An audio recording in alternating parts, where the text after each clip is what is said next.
Bonjour à tous, aujourd'hui j'ai envie de vous parler d'un lieu qui effraie pas mal de monde et qui est réputé comme l'un des endroits les plus hantés au monde. Il s'agit du Waverly Hills Sanatorium, qui se situe au sud de Louisville, dans le Kentucky, donc aux États-Unis.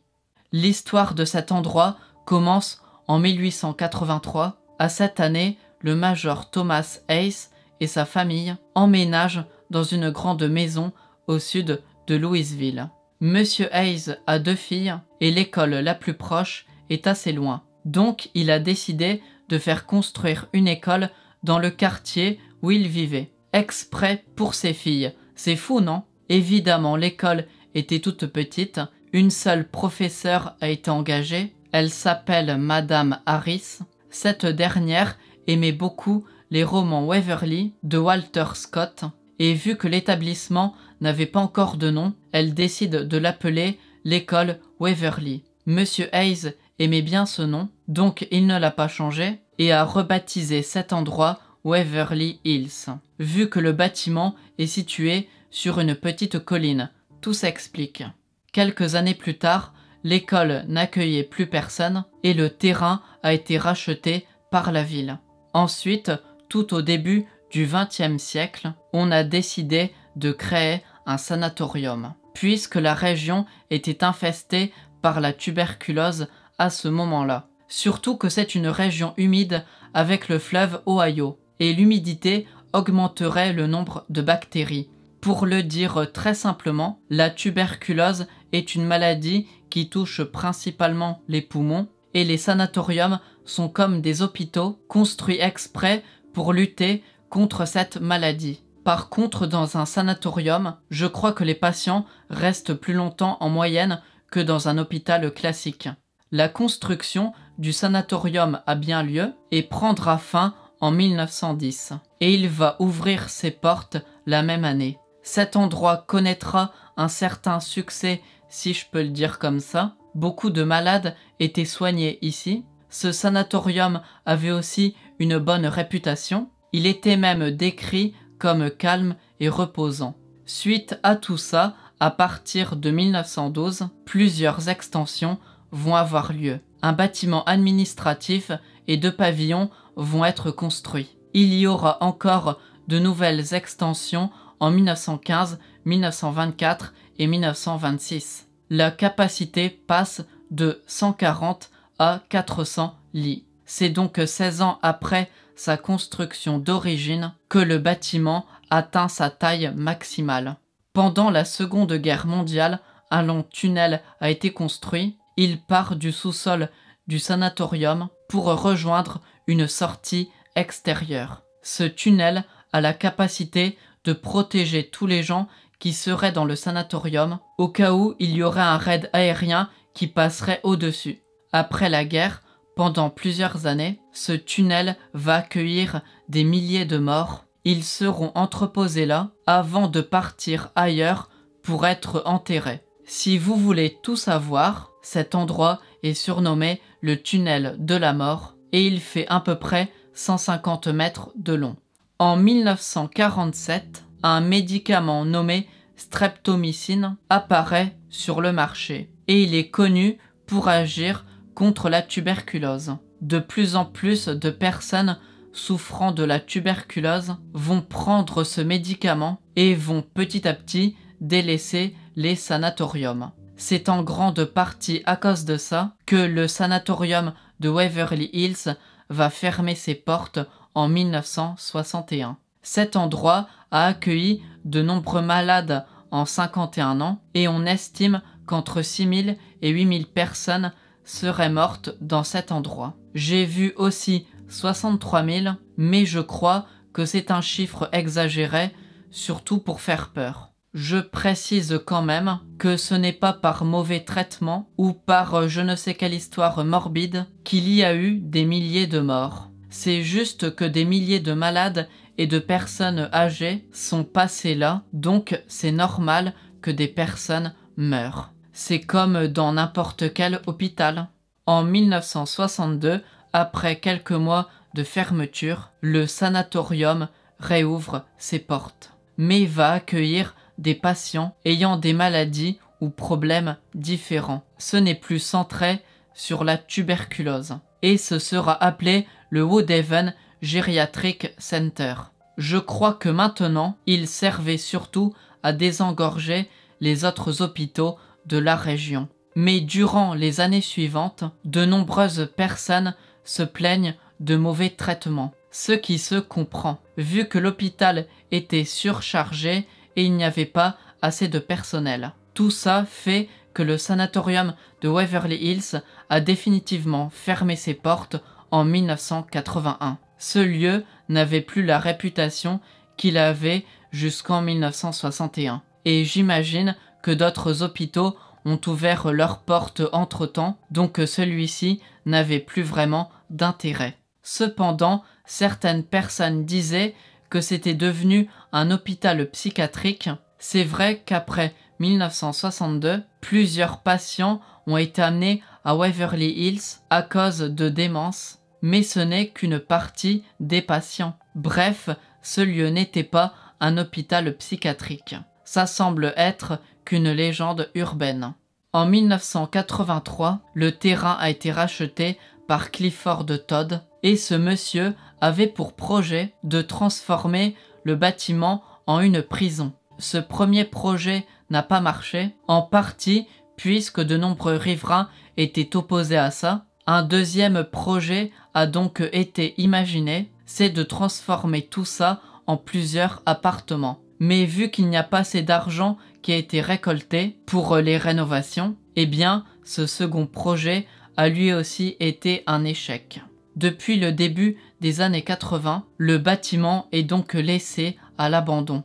Par la suite, des projets plus originaux sont proposés. En 1996, un certain Robert Alberaski propose de construire une statue de 46 mètres représentant le Christ. Ça ressemblerait donc à la statue du Christ Rédempteur à Rio de Janeiro. Et autour de ça, on aurait construit une chapelle, une boutique de souvenirs et encore autre chose. Mais faute de moyens et d'aide, le projet a été abandonné. À cette époque, le propriétaire ne savait plus vraiment quoi faire de cet endroit et du coup, il sera laissé petit à petit à l'abandon. C'était déjà un peu le cas depuis quelques années, mais là, ça commence vraiment à se ressentir. Par exemple, des personnes s'introduisaient parfois illégalement dans ces lieux et il était parfois victime de vandalisme. Alberaski, ne sachant plus quoi faire de tout ça, décide carrément de détruire le bâtiment en plaçant plusieurs mines pour tout faire exploser. Comme ça, après, on pourra construire ce que l'on veut sur le terrain. Mais il n'avait pas le droit, puisque c'est considéré comme un bâtiment historique. Et même s'il le possède, il ne peut pas le détruire. L'ancien sanatorium n'a donc pas été détruit. Le propriétaire devait être un peu désespéré, il voulait vendre, mais personne ne semblait intéressé. Mais en 2001, Charlie et Tina Mattingly sont intéressés par les lieux et décident de tout acheter. Je ne suis pas sûr, mais apparemment ils avaient pour projet d'en faire un hôtel 4 étoiles. Mais je n'ai pas vu grand-chose qui en parle. Par contre, ils semblent être au courant de toutes les histoires sombres autour de cet endroit, et malins comme ils sont, ils ont essayé de trouver un moyen de rapporter de l'argent en lien avec toutes ces histoires. Comme vous l'avez peut-être deviné, ils ont décidé de faire visiter le bâtiment tel qu'il est, sans réellement le transformer. Ils vont parler d'histoires de fantômes, etc. C'est ce que l'on appelle là-bas des ghost tours. Le soir d'Halloween, je crois même qu'il y a une visite ou un événement spécial, et le reste de l'année, il me semble que l'on peut le visiter, mais ça doit être avec un guide, ou en tout cas accompagné par quelqu'un sur place. On n'a pas le droit de rentrer sans réserver ou sans payer quelque chose. Encore plus original, le site a même accueilli un festival de musique en 2007. Maintenant, on va essayer de savoir pourquoi de nombreuses personnes pensent que le Waverly Hills Sanatorium est l'un des lieux les plus hantés au monde. Vous vous rappelez que je vous ai parlé d'un long tunnel qui a accueilli des milliers de morts sur plusieurs années? Eh bien, ce tunnel de la mort, comme il est appelé, est pour beaucoup un endroit où l'on peut voir de nombreux fantômes. La raison est tout simplement que des milliers de cadavres humains seraient passés là entre 1910 et 1981, donc normal que l'on voit des fantômes. Par contre, même si cet endroit a l'air un peu glauque, pas grand-chose de terrifiant ou de paranormal ne s'est passé dans cet endroit. Je n'ai rien trouvé qui prouve réellement que cet endroit est plus hanté qu'un autre. Ça semble être qu'une légende urbaine. Maintenant, j'ai envie de vous parler de la chambre 502. En effet, dans cette pièce, mais je ne sais pas du tout en quelle année, 2 infirmières se seraient donné la mort sans raison, en sautant par la fenêtre. Et à cause de ça, ce serait devenu la pièce la plus hantée du sanatorium. On dit que plusieurs personnes qui auraient osé aller dans cette pièce auraient vu des formes ou des ombres noires, ce qui fait penser à des fantômes. Il paraît même que certains curieux auraient entendu une voix qui leur disait de sortir. Donc ça n'a pas l'air très accueillant. Je ne sais pas si c'est en lien avec la chambre 502 ou avec l'une des 2 infirmières, mais j'ai vu une photo qui pourrait montrer un fantôme à l'intérieur du sanatorium. Malheureusement, je n'ai pas vu beaucoup d'indications à propos de cette photo. D'ailleurs, je ne serais pas surpris qu'elle soit truquée, mais je voulais vous en parler quand même. J'ai lu aussi que ce fantôme pourrait être celui d'une femme qui était enceinte et qui ensuite aurait été tuée par un docteur. Et il voulait faire passer ça pour un suicide. Bref, j'ai trouvé que c'était un peu exagéré pour être vrai. Après, tout est possible, mais je n'ai pas vu de source assez fiable pour le confirmer. Sinon, plusieurs visiteurs ayant pris des photos ou des vidéos à l'intérieur du sanatorium auraient justement photographié ou filmé des choses assez effrayantes.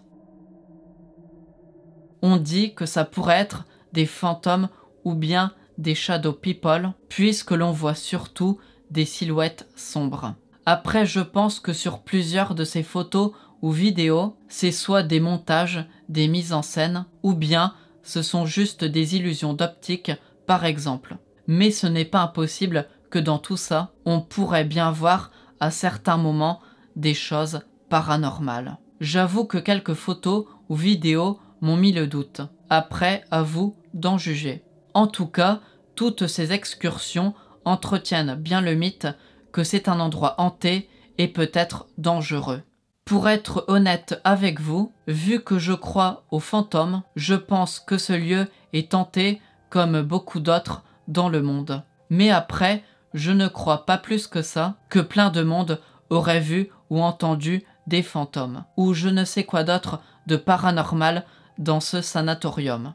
Et la plupart du temps, quand je lisais que quelque chose de morbide était dit sur ce lieu, eh bien les sources n'étaient pas très fiables. Après, ce n'est pas impossible que quelques trucs horribles étaient vrais, mais la plupart du temps, ça avait l'air d'être inventé. Après, tant mieux, je n'espère pas non plus qu'il se passe plein de choses horribles, mais c'est juste pour vous dire qu'entre tout ce que l'on entend et la réalité, eh bien, il y a parfois une marge. L'endroit est surtout devenu célèbre puisque de nombreuses émissions ont fait des reportages dans ce sanatorium. Donc après, c'est devenu un lieu mythique du paranormal, même si en réalité, il n'y a pas grand-chose qui prouve que c'est l'un des endroits les plus hantés au monde.